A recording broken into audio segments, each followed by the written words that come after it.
India Afghanistan T20 പരമ്പരയ്ക്ക് ഇന്ന് തുടക്കം. രാത്രി 7 മണി മുതൽ മൊഹാലിയിലാണ് മത്സരം.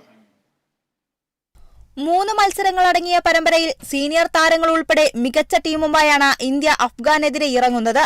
14 മാസങ്ങൾക്ക് ശേഷം T20 ടീമിൽ തിരിച്ചെത്തിയ നായകൻ രോഹിത് ശർമ്മയ്ക്കൊപ്പം സൂപ്പർ താരം വിരാട് കോഹ്ലിയും മുന്നേറ്റ നിരയിൽ കരുത്തു പകരും. ശുഭ്മാൻ ഗിൽ, മലയാളി താരം സഞ്ജു സാംസൺ, യശസ്വി ജയ്സ്വാൾ എന്നിവരും ടീമിന് പ്രതീക്ഷ നൽകുന്നു.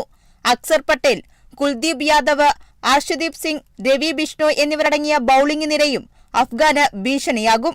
മറുവശത്ത് ക്രിക്കറ്റിലെ ഇത്തിരി കുഞ്ഞന്മാരെന്ന വിളിപ്പേരുണ്ടെങ്കിലും ഏത് വമ്പന്മാരെ പോലും വീഴ്ത്താൻ കരുത്തുള്ളവരാണ് അഫ്ഗാൻ. ബാറ്റിംഗിലും ബൌളിംഗിലും ഒരുപോലെ മികവ് പുലർത്തുന്ന താരങ്ങളാണ് ടീമിന്റെ പ്രതീക്ഷ. നായകൻ ഇബ്രാഹിം സദ്രാൻ നയിക്കുന്ന ബാറ്റിംഗ് നിരയിൽ റഹ്മാനുള്ള ഗുർബാസ്, നജീബുള്ള സദ്രാൻ തുടങ്ങിയ താരങ്ങളാണ് കരുത്ത്. നവീൻ ഉൽ ഹക്ക്, നൂർ അഹമ്മദ്, മുഹമ്മദ് നബി എന്നിവരാണ് ബൌളിംഗിൽ അഫ്ഗാന്റെ പ്രതീക്ഷ. ടീമിലുണ്ടെങ്കിലും ശസ്ത്രക്രിയ കഴിഞ്ഞ് വിശ്രമിക്കുന്ന റാഷിദ് ഖാൻ മത്സരത്തിൽ കളിക്കുന്ന കാര്യത്തിൽ ഉറപ്പില്ല. 14, 17 തീയതികളിലാണ് ശേഷിക്കുന്ന മത്സരങ്ങൾ നടക്കുക. Sports desk, Kerala vision news.